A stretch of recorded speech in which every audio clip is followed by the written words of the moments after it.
This is video 2, lecture 3. So we're here looking at a map with present place name from the Aztec Empire. The places that maybe if you've traveled to Mexico, if you've gone to places like Chichen Itza, Uxmal, Cabal, Sayil, Labna, all of these places, they are named places from the Mayan period, okay? These ones here in the orange are Mitla, Oaxaca, Monte Albán, Nahuatl, Teotihuacan Valley, all of these are the main cities, okay?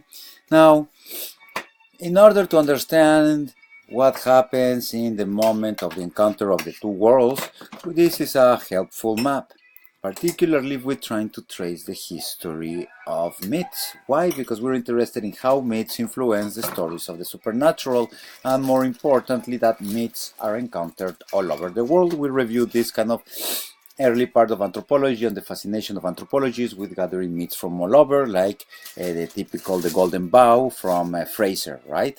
So, prior to the coming of the devil, right, these maps didn't exist.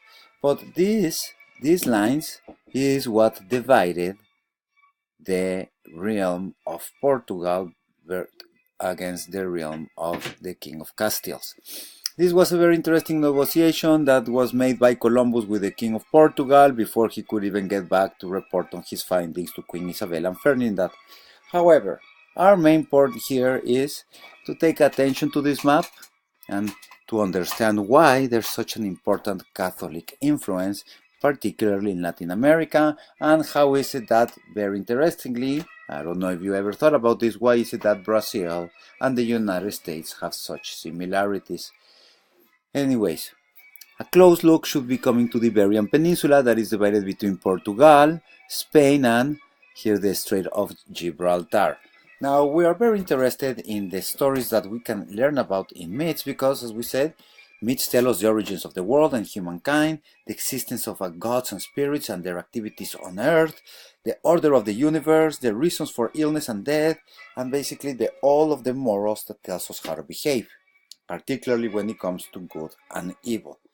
Now, the devil comes in what we call the encounter. Some history books still call it the conquest. Now, as a professor, my perspective is that there was never a conquest, and what we are seeing, particularly in the dances of the devil, is present-day evidence in the 21st century that the only place where the conquest happened was in the history books of the 20th century.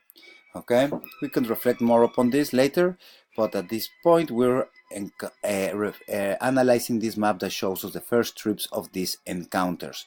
Why? Well, these encounters brought different peoples into contact from the areas of Spain, France, and England, the Netherlands and Iceland, together with peoples of Greenland, the Hudson Bays, the East Coast, the Caribbean, later the Mexica Aztec Empire, and into South America. But it happened at a very different periods during a long decades and centuries, if we think about the history of the United States. Now, upon arrival, Columbus had a lot of alliances, and we can all avoid getting in the discussion regarding Columbus, but somebody that should also be in your framework is the Admiral Cabral, who in the name of the Portuguese king had acquired the territories of present-day Brazil. Why would we think this is relevant? Well, because we kind of need to understand that the stories of the conquest come, more importantly, out of evidence of alliances, friendships, and, of course, later, betrayal and domination. Now, the point of this lecture is to help us understand why is it relevant to analyze the history of the development of such characters such as the devil in order to gain an insight to understand why people perform certain rituals today. For this case in point, we are seeing that people from San Sebastián, Tecomaxtlahuaca, San Miguel Tlacotepec, and Santiago Yuxtlahuaca, all of these that are in the district of Santiago Yuxtlahuaca, but all of these towns that are in this district of this municipality, all of them are unique in their region for doing the devil dance. Now, this devil dance has taken route for centuries. And it was usually just danced in their town in the patron saint's day.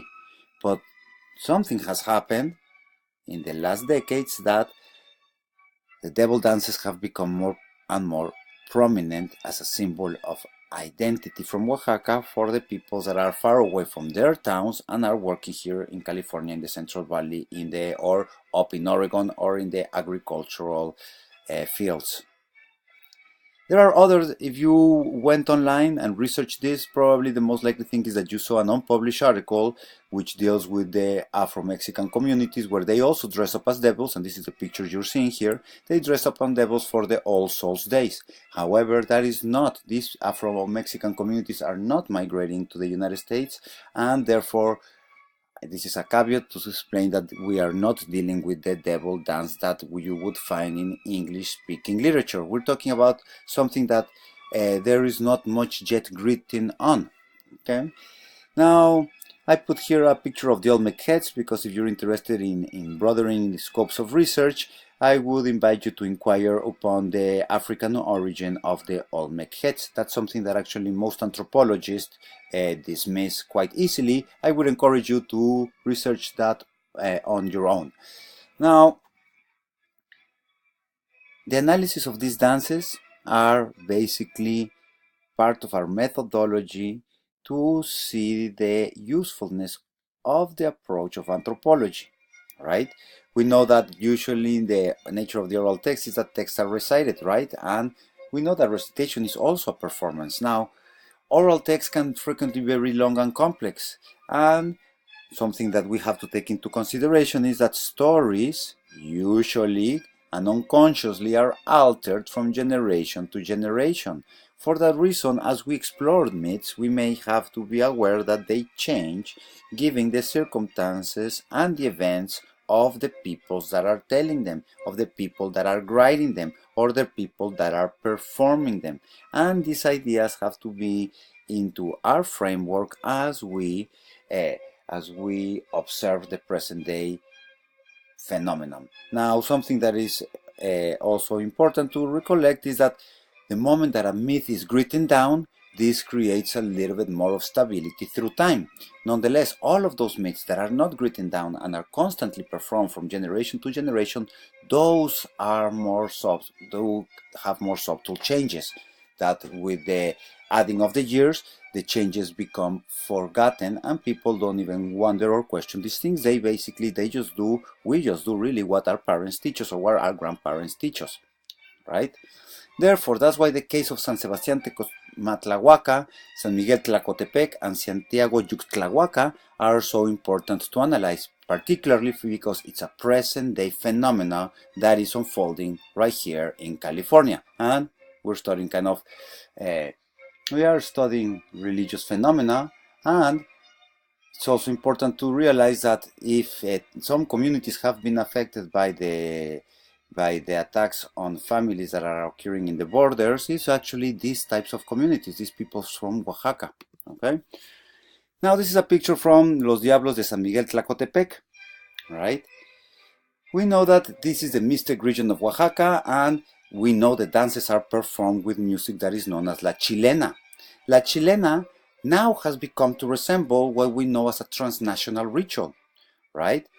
In this case, and the assignment that I gave you to perform was to practice these ideas of the functional analysis, structural analysis, maybe use the evolutionary approach to try to explain what is it that's going on. Why are people from Oaxaca putting devil masks? All of you gave reasonable explanations. Nonetheless, nobody really hit the spot. And that's why we're having also, I was waiting for more people to upload their comments. And that's why now I'm adding these lectures to see if I can fill up some gaps in your answers. Okay. Now, this is a picture from San Miguel Tlacotepec. This is a picture from Santiago Yuxtlahuaca, again with a map. Now, It's very important to know that this is also known as the dance of the chareos, or also is known as a dance that comes after the dance of the los moros y cristianos, and is part of fiestas patronales, meaning patron saint parties. Patron saint parties have been fundamental for the economic structure of Mesoamerican societies, some argue since the 16th centuries and the times of colonizations, but even previous to that. And therefore, as we engage in learning a little bit about history in Europe and history in Mesoamerica, we would see that both communities have had very important religious traditions around the cycles of the sun and the solar calendar, that is actually obviously the agricultural calendar. For that reason, we see a syncretism with two millennial agricultural societies, each one with their own ideology, their own myths, and their own symbols. However, what we're seeing here in 2018 is that the peoples from Oaxaca have, you can think about it, culturally appropriated the image of the devil. Now, all of you have already seen the documentary The History of the Devil, which historians trace down how the character of the devil changes shape and meaning through the course of thousands of years, right? With that in consideration, when do you think the people from Oaxaca start adopting and culturally appropriating this image of the devil, right? Also, something very important, as I said, is these identity markers of each town has their own saint, and it happens to be that the saint of this town is Saint James, Santiago. And when do we celebrate Saint James? Saint James is usually celebrated worldwide in the same date, in July 25th. Look into it, okay? Now, for that reason, because if you ask a person, and I've already posted these videos of a great work that was done with Los Diablos de Oaxacalifornia, in the discussion sections, you might recall it, we see that the journalist creates a great scene of making interviews with the people that are dancing. However, none of these interviews take us back to the origin of the myth of the devil, and how is it that the devil comes to be used by people of Oaxaca, meaning just simple things. The devil is a myth that comes from traditions from the other side of the sea, right? Where does it come from? Well, that's the part we have to jump back to the other side of the Atlantic and understand the origins of the crusading mentality. You would think, what does this have to do with Oaxaca? But that's what we will take care in the next video.